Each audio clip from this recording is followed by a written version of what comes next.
The basic procedures by which the various aspects and the components of a job are thoroughly analyzed and accurate information of what a worker has to do on a job is determined by a group of procedures known as job analysis. In short, job analysis is an accurate study of various components of a job. It is concerned not only with the analysis of the duties and the conditions of the work, but it also includes almost all aspects of a worker during the job. Now, this type of information is obtained in job analysis, and therefore, as it includes so many types of information, it actually has a very diverse scope. Now, what we actually get to know from job analysis? Firstly, we get to know about the job related work activities. That is, the designation of the working job in terms such as are typically used in describing the various operations related to the job. For instance, if it's a stenographer's job, then what will be that person's job? That person will have to do certain duties that is related to taking the dictation, that is typing, feeling, indicating separate operations or activities relating to the boss or alphabeting. So, according to the designation, we actually describe what exactly that person has to do. The next is the worker-oriented activities such as sensing, consulting, decision making and other physical actions like communicating also.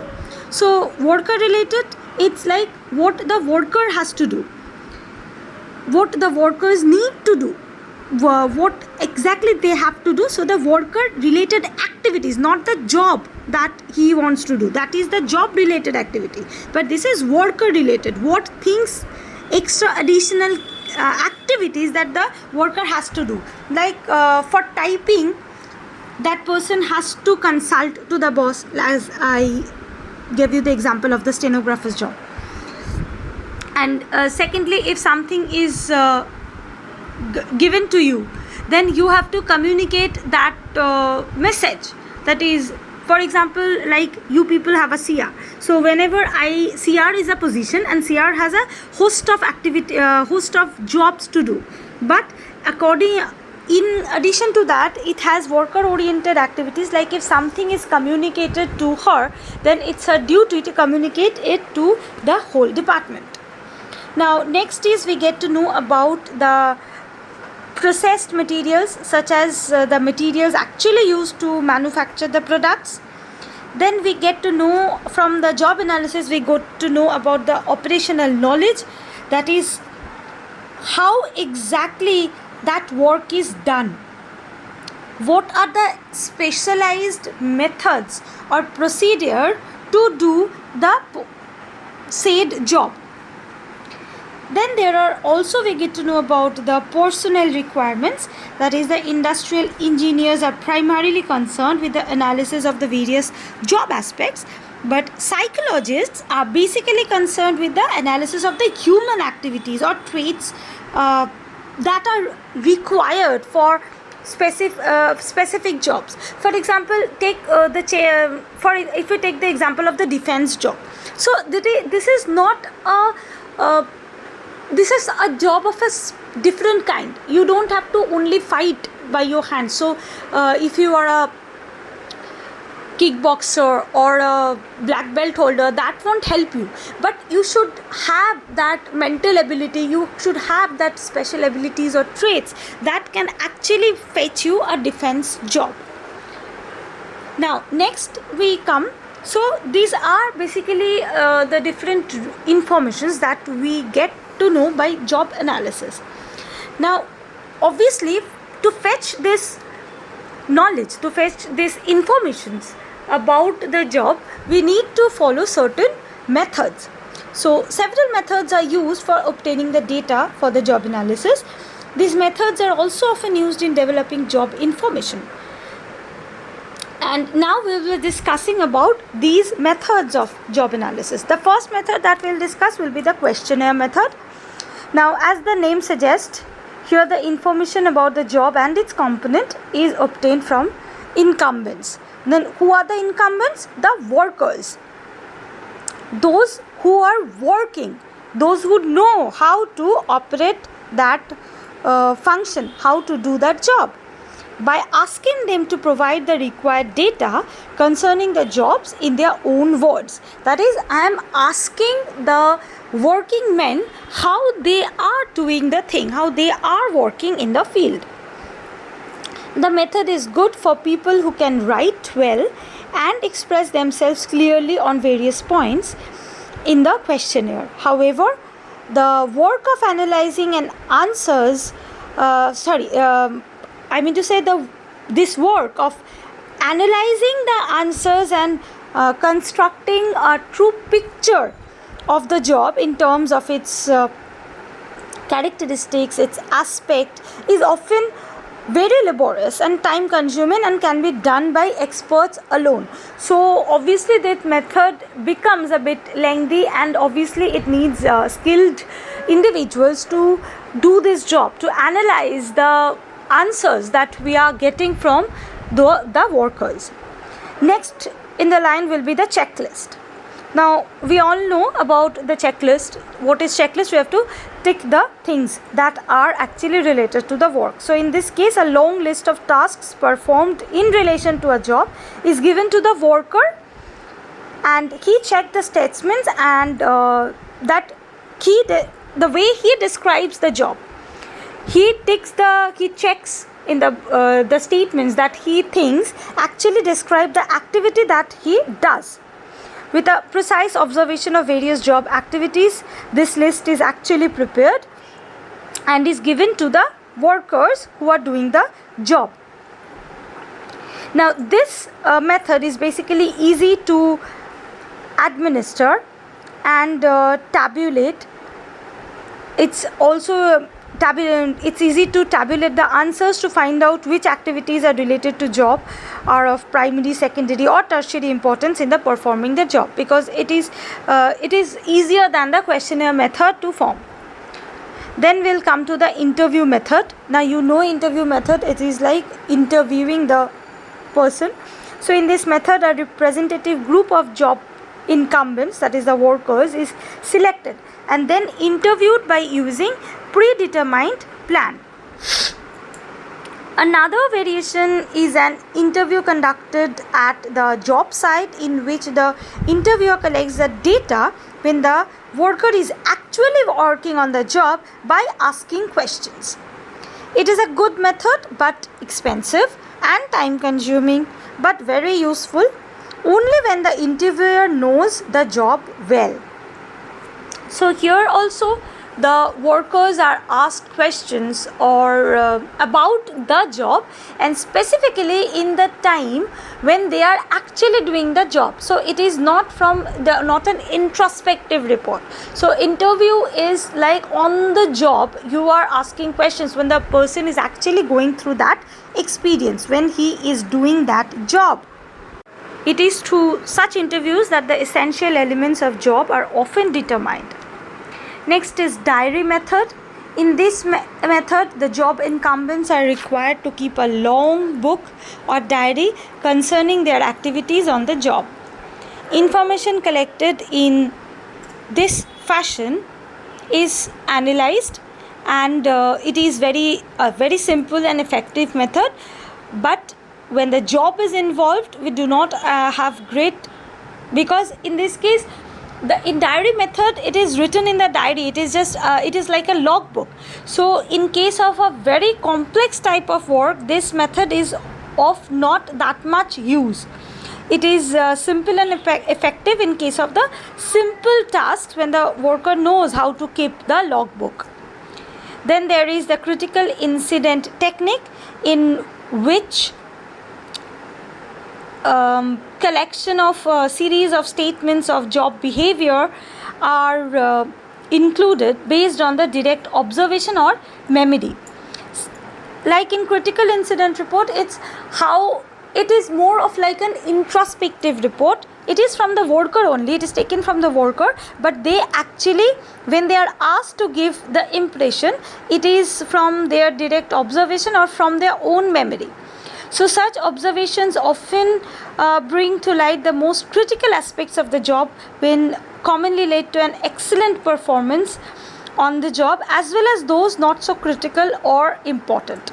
So in critical incident technique, like we have already discussed this about in the performance evaluations also. So in critical incident technique, we do it in the same way that we write our observations about the incidents or the statement regarding the various job behavior in, and we note it down from our observations that we see that happening on the job field. Might not be happening to me, but somebody else is experiencing and I'm observing, so I write it down. Also in case I can also write it down as an introspective report, that is from my memory of some old incident. Now these apart from these, there are some psychological techniques also involved in the job analysis. Now the job aspects of a job are better understood by the engineers, whereas a psychologist can better understand the man aspects of job, that is how a job should be done, the technicalities of job, that can be understood by the engineers who knows the work well. But the man aspects of the work, that is actually the concern of the job psychologists. In fact, a psychologist's greater interest lies in determining the crucial psychological aspects and characteristics required on the job. This fact has led many psychologists to evolve their own techniques, which are now used more frequently. One such technique was first developed by Vitalis in 1932 and is known as job psychograph. Now, this job psychograph was concept of Vitalis. What was done in this? Theoretically, it involves an analysis and specification of special abilities necessary for success in a job. For this, a uniform list of traits is presented, and each trait is rated on a 5-point scale according to the degree of its importance for a specific job. The traits in the psychograph are, of course, very clearly defined, and the rating is usually done by people who are trained to understand each trait and rate it accurately. Therefore, the rater of the traits, he or she should be knowledgeable. Next is the critical job elements. Now, this technique of job analysis is widely used, and this was used firstly by Flanagan. According to him, if a record of a very careful observation of the activities involved in a job is kept, it is possible to determine the list of critical behaviors. And what are these critical behaviors? Critical behaviors are the responses which are most essential for efficiently performing the job. So if we keep the list of the critical behaviors on which successful operation of a job depends, it is easier to find out the nature of the job. That is, we can analyze the job. He calls it the critical job elements or the incidents. The job elements are thus abilities that differentiate successful from unsuccessful workers in each job. A job element is defined as an ability that may be required on various jobs, yet which is unique in the sense that it measures something different from other job elements. They are taken from the psychological tests developed by Flanagan to classify the various abilities that may enter in varying degrees into the various industrial job. The test of Flanagan is basically known as, it is abbreviated as FACT, that is FACT, and the full form is the Flanagan Aptitude Classification Test. So by using this, we can get to know about the characteristics, the activities that are basically needed for efficiently performing the job activity. Then is the occupational ability pattern. This is a more advanced technique of a job analysis, and this was developed by Peterson.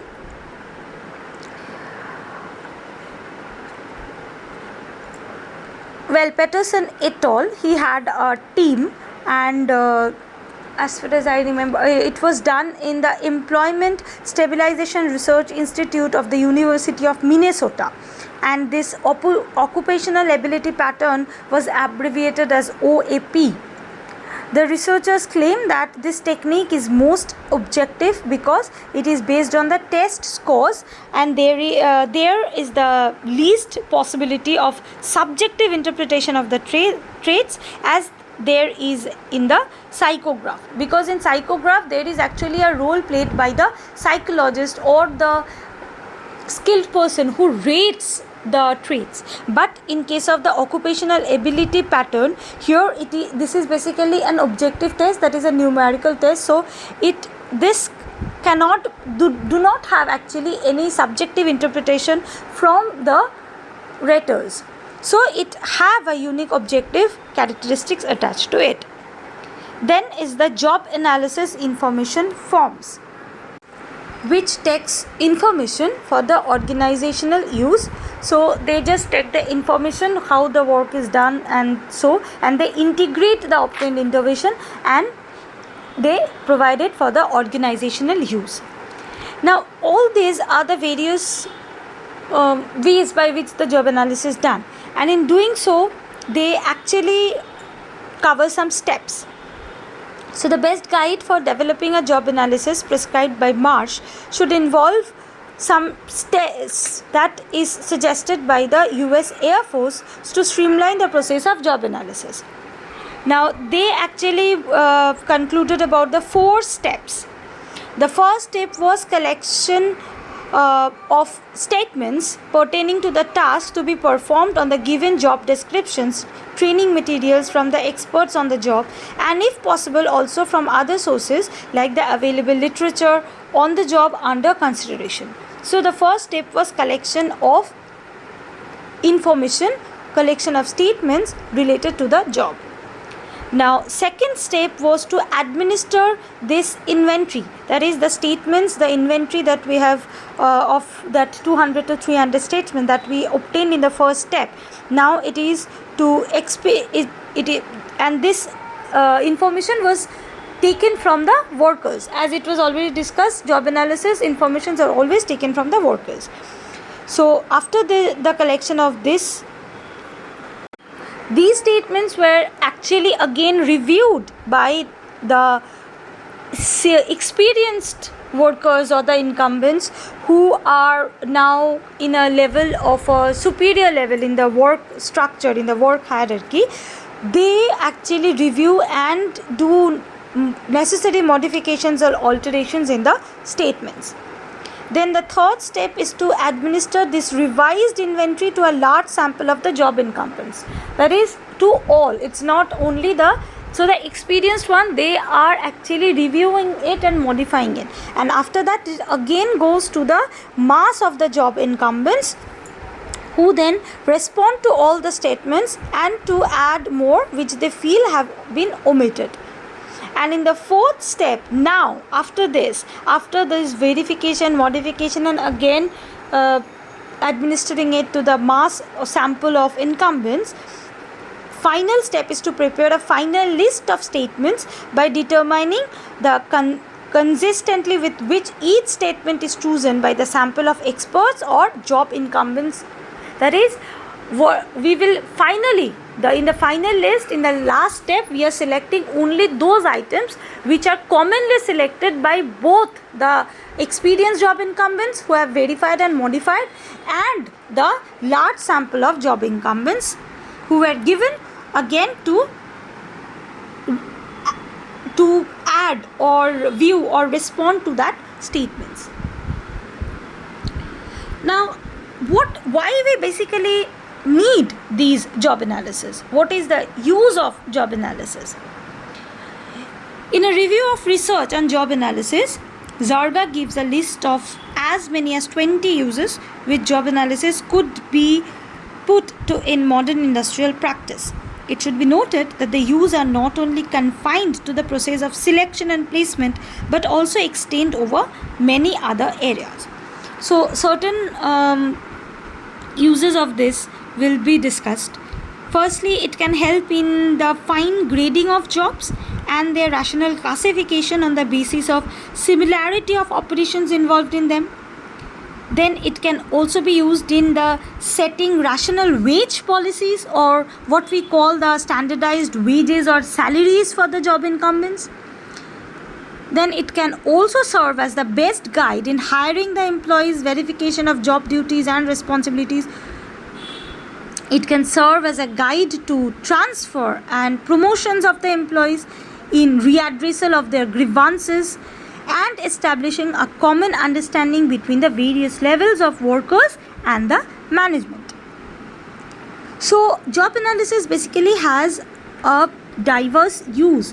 It can be used in defining and outlining the promotional policies, investigating the accidents, in detecting faulty work methods, duplication of work, in maintaining, operating, adjusting machinery, in spotting out meritorious workers, indicating any personal failures, need for the training, in making appropriate placement decisions, and finally it also can be used in determining the jobs that are suitable for the occupational therapy. So job analysis is a very important aspect and is needed. If it can be done in a proper way, then it obviously has a vast use in the industrial field. So this is all we have about job analysis. If any doubt you have regarding this topic, then you can obviously contact me or reach out to me in my doubt clearing classes. Thank you, class.